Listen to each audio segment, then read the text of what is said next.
Hola, hola, bienvenidas y bienvenidos a Aprende en Casa 3, un espacio en el que vamos a poder aprender y divertirnos desde nuestros hogares con la compañía de la maestra Cecilia Vargas. Ceci, ¿cómo estás? Bien, ¿y tú, Jenny? Muy contenta de que nos acompañes y con mucho gusto de estar con ustedes en una clase más de historia de quinto grado. ¿Ya están listos? Vamos con Ajo Listo y comenzamos. ¡Hola! ¡Vamos a ver el siguiente video! Buenas prácticas para seguir adelante. Como todos sabemos, la COVID-19 es una enfermedad que se contagia muy fácilmente entre las personas. Por eso hay que continuar cuidándonos siguiendo las buenas prácticas que ya todos conocemos para evitar contagiarnos. Utiliza cubrebocas. No salgas de casa. Si tienes que hacerlo, recuerda que es obligatorio utilizarlo. Mantén una distancia mínima de 1,5 metros entre tú y los demás. Lávate las manos muy seguido con agua y jabón por lo menos durante 20 segundos o aplica desinfectante a base de agua y alcohol. Desinfecta las superficies de los objetos que más utilizas. También las cosas que compres en la tienda o en el supermercado. Sigamos luchando juntos contra este virus, cuidándonos los unos a los otros. Es muy importante continuar con las recomendaciones para evitar contagios de COVID. Trata de no salir de casa a menos que sea muy necesario. Si lo haces, utiliza el cubrebocas. Lava tus manos frecuentemente con agua y con jabón, por lo menos durante 20 segundos. Ahora es momento de seguir con el programa de hoy. ¿Listas? ¿Listos? ¡Muy bien! ¡Nos vemos pronto! Nos da mucho gusto tenerles de regreso. El día de hoy vamos a retomar algunos de los temas que comentamos la clase pasada y que por su importancia merecen un estudio especial. ¡Ay, qué bueno! Porque yo me quedé con muchas dudas sobre la crisis que mencionaste. O bueno, las crisis que vivió México. Me parece perfecto, Jenny. Justo hoy vamos a aprender un poco más sobre este tema. Como recordarán, el Milagro Mexicano fue un modelo económico desarrollista que se apoyó en la sustitución de importaciones. Lo recuerdo bien. A través de la sustitución de importaciones se buscaba sustituir o cambiar el consumo de productos extranjeros por productos nacionales. Exacto. Durante esta primera etapa, esa estrategia logró un gran crecimiento económico, también debido a que estuvo acompañada del impulso sistemático de los gobiernos, pues bajo este modelo, el Estado actuaba como un regulador de la economía, otorgando grandes apoyos a la industria interna, y esto fomentó la industrialización que modernizó a nuestro país. Sin embargo, este apoyo a favor de la industria generó también un descuido del sector agropecuario. Y este crecimiento económico se tradujo en un mejoramiento de la calidad de vida de la mayoría de los habitantes. Exacto. Sin embargo, después de varias décadas, para mantener este crecimiento fue necesario recurrir al endeudamiento con el exterior. Eso de endeudarse no suena nada bien. Pues no. Como recordarán, en 1970, Luis Echeverría tomó posesión como presidente y entre sus prioridades estaban crear las condiciones para seguir manteniendo ese patrón de crecimiento. Y según lo que vimos la clase anterior, el modelo que implementó se conoció como desarrollo compartido. ¡Qué bien te acuerdas, Jenny! ¡Exacto! Ese modelo de desarrollo compartido pretendía una mayor intervención del Estado en la economía, incrementar los salarios, beneficiar al sector obrero mediante una distribución equitativa de las ganancias generadas por la industria y también una política agraria en beneficio de los ejidos a través de créditos y subsidios a los campesinos. En general, podemos decir que este modelo lo que pretendía era repartir los ingresos de una manera más equitativa entre la población. Además, durante el gobierno de Echeverría se crearon instituciones para construir viviendas para los trabajadores y otorgar créditos para la adquisición de muebles y aparatos electrodomésticos. Parece que los objetivos del desarrollo compartido eran brindar una mejor calidad de vida a la población, generar más empleo y fortalecer la capacidad del Estado para impulsar actividades económicas. Correcto. Esa era la intención del proyecto económico. Entonces, para ponerlo en marcha, se decidió aumentar el gasto público. Ceci, pero, a ver, primero, ¿qué es el gasto público? Esa es una muy buena pregunta, Jenny. El gasto público es la cantidad de recursos financieros, materiales y humanos que el sector público, representado por el gobierno, usa para cumplir sus funciones. Ah, eso quiere decir que es el dinero que gasta el gobierno para intentar satisfacer las necesidades de la población. Pues eso suena bastante bien, ¿o no? Claro, el gasto público es necesario porque es la forma en la que el gobierno invierte el dinero que recauda por medio del cobro de impuestos para cubrir las necesidades de la población. Los problemas surgen cuando el gasto público no se destina a la creación de bienes o a la inversión de proyectos lo suficientemente valiosos para la sociedad, porque en ese caso el dinero se destina a actividades de poca productividad que no benefician el crecimiento económico. Ey, déjame adivinar. Seguro eso pasó en ese momento. El dinero se gastó en proyectos que a corto plazo implicaron un desembolso mayor para la economía y que mostraban signos de debilitamiento. Así fue. Durante este gobierno hubo grandes proyectos, pero la mayoría estaban destinados a aumentar la producción en el corto plazo, por lo que el impacto de este gasto no se vería totalmente reflejado en el crecimiento económico. Y aunque durante el gobierno de Echeverría el dinero que recibía el Estado, proveniente de la venta del petróleo y de la recaudación de impuestos, fue más que en años anteriores, el problema fue que el gasto público también se incrementó, en más del doble. ¿Eso quiere decir que el gobierno estaba gastando más de lo que recibía? Eso sí sería un serio problema, porque ¿de dónde sacaba el dinero para seguir invirtiendo en el gasto público? Pues sí, esa diferencia entre lo que el gobierno recibía, que era menor, y lo que gastaba, que era mayor, se le llama déficit. Y este déficit fue cubierto en cierta medida por la emisión de billetes, pero principalmente se cubrió mediante deuda externa. Imagínate, Jenny, de 1974 a 1976, o sea, en 2 años, la deuda se duplicó. Esto ocasionó una crisis fiscal. Generó muchas presiones sobre el tipo de cambio, que es la equivalencia entre el valor de 2 monedas diferentes. Y esta situación finalmente hizo crisis en septiembre de 1976, cuando el tipo de cambio se devaluó. Maestra, a ver, es que muchos términos que no conozco. ¿Qué quiere decir con se devaluó? Bueno, Jenny, son muy buenas preguntas. Seguro muchos de nuestros alumnos no saben qué es eso. Significa que el peso perdió valor frente a otras monedas, como el dólar. No me queda muy claro. ¿Podrías explicarlo un poquito más a detalle? Claro que sí. Mira, veamos este ejemplo en pantalla. Imaginemos que tenemos una moneda extranjera y su equivalencia en pesos mexicanos es de 10 pesos. Esto quiere decir que con 10 pesos mexicanos puedes comprar una moneda extranjera. Cuando ocurre una devaluación, el peso ahora vale menos. Mira. Seguimos teniendo una moneda extranjera, pero ahora su equivalencia son 12 pesos mexicanos debido a la devaluación. Eso quiere decir que para comprar una moneda extranjera se necesita más dinero mexicano. Exacto. Y si hay otra devaluación, el peso vuelve a bajar su valor. Mira, seguimos teniendo una moneda extranjera, pero ahora su equivalencia son 15 pesos. Ahora necesitamos más monedas mexicanas para comprar la misma moneda extranjera, una sola. Exacto. Así es como funciona la devaluación. Bueno, hay muchos otros factores que causan una devaluación y que influyen en sus consecuencias, pero por el momento es suficiente con que nuestros alumnos y alumnas en casa comprendan que una devaluación es cuando una moneda pierde valor frente a otra. ¿Y qué hizo el presidente Echeverría para contrarrestar la pérdida del valor del peso? Pues en medio de una fuerte tensión entre el gobierno y el sector privado y con el objetivo de evitar mayores conflictos políticos, Echeverría decidió aumentar los salarios. Pero esta decisión complicó el reajuste económico porque la actividad industrial disminuyó, el consumo privado cayó y se generaron presiones inflacionarias. ¿Inflación qué? Inflacionarias, Jenny, o sea que están relacionadas con la inflación. Aquí otro término que no conozco. ¿Qué es la inflación? La inflación es el incremento de los precios de la mayor parte de los productos y servicios y una pérdida del valor de dinero para poder comprarlos. ¿Nos lo podrías explicar un poquito más? Por supuesto. A ver, imagínate que tienes 10 pesos para comprar algo, ¿va? Va. Ok. Entonces, yo te vendo 1 kilo de manzanas y estas manzanas valen 10 pesos. Eso quiere decir que con tus 10 pesos tú puedes comprar 1 kilo de manzanas.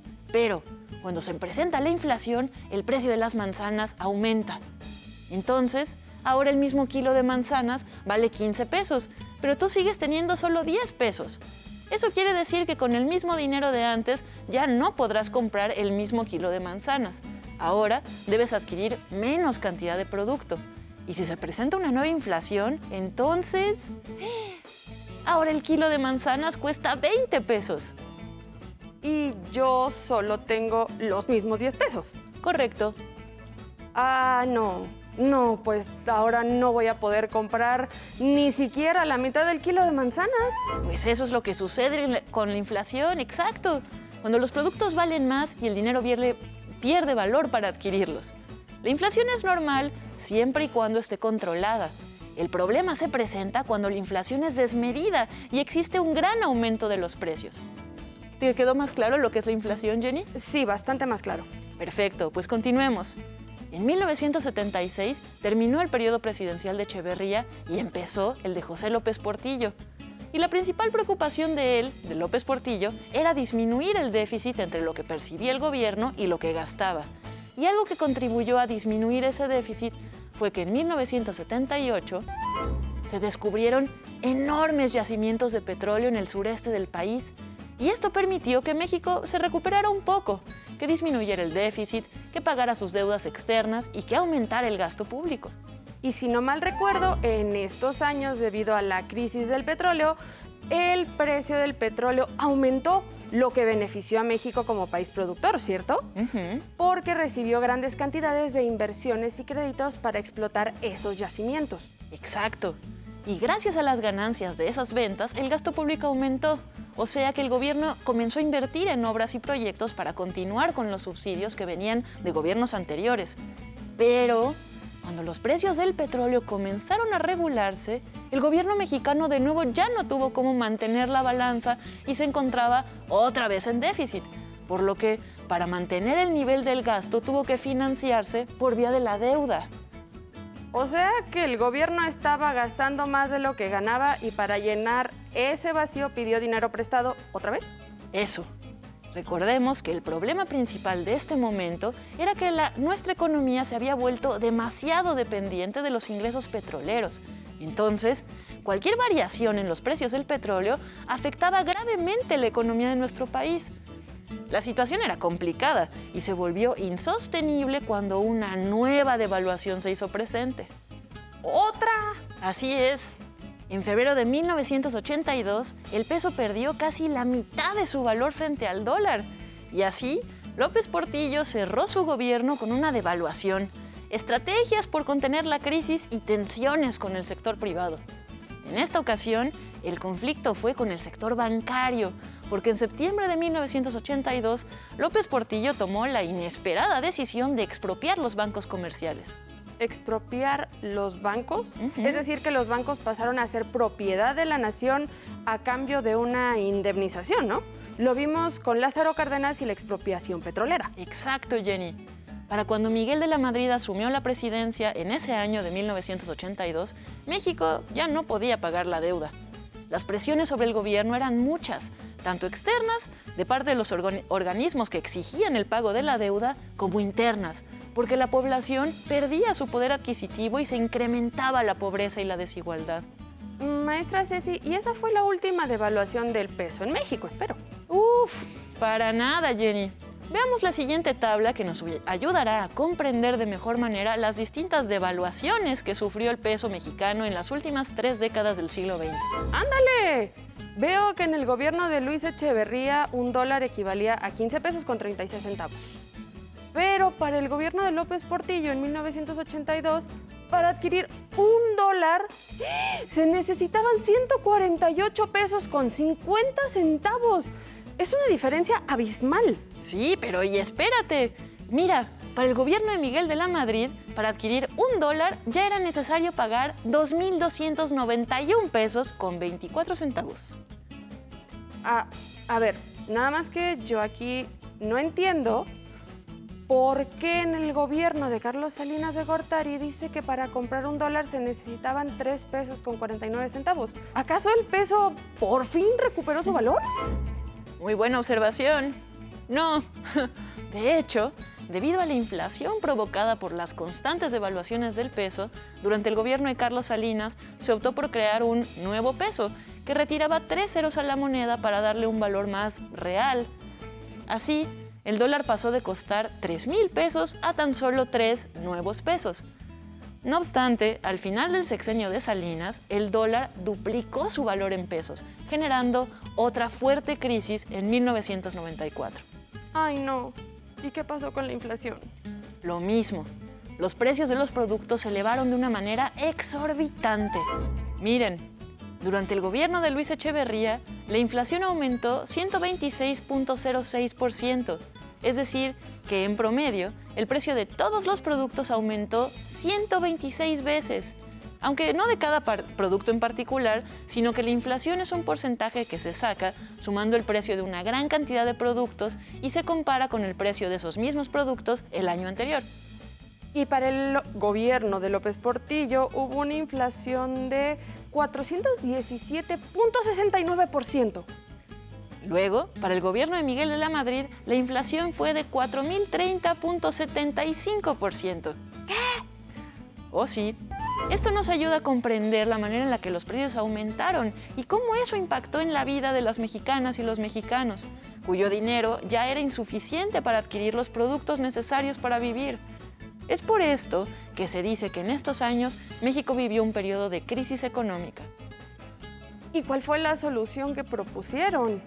A partir del gobierno de Miguel de la Madrid, se comenzaron a impulsar fuertes cambios estructurales en las políticas de nuestro país, con la adopción de un nuevo modelo económico que lo que pretendía era orientar la economía nacional hacia el mercado exterior. Y este nuevo modelo se llamó neoliberalismo. La adopción del modelo fue un proceso común a todo el mundo occidental durante estos años y consistió en reducir al mínimo la intervención del Estado en la economía, limitándolo a garantizar que funcionaran las leyes que protegían al mercado y a la libertad de comercio. Y recuerdo que la clase pasada mencionaste que un cambio importante para adoptar este modelo fue cuando en 1986 México ingresó al GATT, el Acuerdo General sobre Aranceles Aduaneros y Comercio. Correcto, Jenny. Y este modelo neoliberal se consolidó en 1994, con la entrada en vigor del Tratado de Libre Comercio de América del Norte. Ambos acuerdos, el GATT y el TLC, buscaban abrir las fronteras para comerciar con el extranjero, pues según la teoría neoliberal, la libre competencia generaba crecimiento económico mediante el intercambio de mercancías en nuevos mercados. Pero esta apertura comercial fue un enorme reto para México, me imagino. Efectivamente, porque nuestra industria, la verdad es que no había desarrollado la competitividad suficiente para hacer frente a los productos del exterior que ahora venían a competir con los nuestros. Hay que recordar que durante la época del milagro mexicano, la producción de la industria mexicana estaba orientada a satisfacer la demanda del mercado interno. Esta gozaba de protección por parte del Estado y no requería aumentar la producción, ni la calidad, ni mejorar los precios. En algunos casos, el precio de las mercancías producidas llegó a ser 50% más caras del valor de aquellas que venían del mercado mundial. Y con este antecedente, además del atraso tecnológico, era muy difícil que las empresas nacionales compitieran en el mercado mundial mejorando los precios de las mercancías extranjeras. Eso quiere decir que las condiciones de competencia que estableció el Tratado de Libre Comercio eran desiguales. Y eso ocasionó graves problemas para nuestro país. Así es, problemas como el aumento de la pobreza y la desigualdad. Y aunque la apertura comercial benefició a algunos sectores a los que les permitió adquirir nuevas tecnologías y productos novedosos para la industria, para las comunicaciones y los transportes, y más, la verdad es que también afectó a un gran sector que aún no lograba reponerse de esas constantes crisis y que ahora, además, debía competir en condiciones desiguales con el mercado externo. En la clase de hoy aprendimos que nuestro país atravesó por una fuerte crisis económica desde los años 70. Esta marcó el fin del milagro mexicano, cuando el gobierno pretendió resolver la situación económica a través del gasto público Y para lograrlo, se vio la necesidad de financiarse con deuda externa, lo que traería graves consecuencias algunos años después, cuando debido a la caída de los precios del petróleo a nivel mundial, el peso mexicano se devaluó. Y justamente otro de nuestros aprendizajes del día de hoy fue que entendimos que es una devaluación. Es cuando una moneda pierde valor frente a otra, lo que le pasó al peso mexicano en 1982. Aprendimos que esta situación de crisis desencadenaría serios problemas en México, como la inflación, que generó una grave pérdida del poder adquisitivo, aumentó la pobreza y la desigualdad. Finalmente, aprendimos que la solución que propuso el gobierno mexicano para resolver esta situación de crisis fue cambiar el modelo económico hacia uno en donde el Estado redujo su intervención en la economía y la libre competencia y la apertura de fronteras son la base. Sin embargo, esta libre competencia no se efectuó bajo las mismas condiciones para todos los países, lo que representó grandes desafíos a la economía nacional. Te invitamos a que platiques con tus padres y tus abuelos sobre sus experiencias durante esta época. Pregúntales qué recuerdan acerca de la crisis. Seguramente tendrán alguna anécdota que podrá ampliar tu conocimiento. Muchas gracias por acompañarnos y nos vemos la próxima clase. Muchísimas gracias a ti, maestra Cecilia Vargas, por todo lo que aprendimos el día de hoy. Si te es posible, consulta otros libros y comenta el tema de hoy con tu familia. Si tienes la fortuna de hablar una lengua indígena, aprovecha este momento para practicarla y platica con tu familia en tu lengua materna. Por hoy hemos terminado con otra crisis de historia de 5º grado y espero que lo hayan disfrutado tanto como nosotras. Les damos las gracias a las maestras y maestros que el día de hoy nos dieron clases. A continuación, educación física. ¡Nos vemos!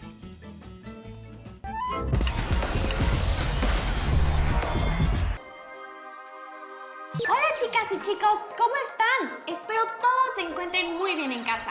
Yo soy Gisela Sierra. Y yo soy Víctor Díaz. Nos da mucho gusto poder saludarlos una vez más. En esta ocasión queremos platicarles de un tema que todos los cibernautas debemos conocer: los derechos de autor y la propiedad intelectual en Internet.